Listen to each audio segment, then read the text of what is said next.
তুমি এক জীবনে সবার কাছে ভালো হতে পারবে না, চেষ্টাও করো না কখনো সবার কাছে ভালো হওয়ার জন্য।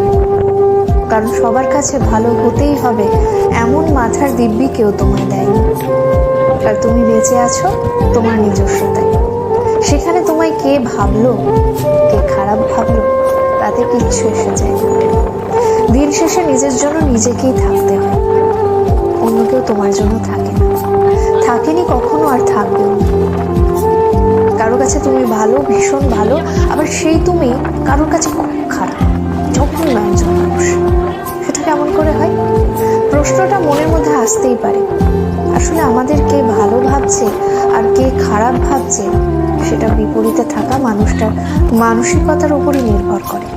সেই পরিপ্রেক্ষিতে অন্যের মানসিকতার পরিবর্তনের ভার তো তুমি নিতে পারবে না।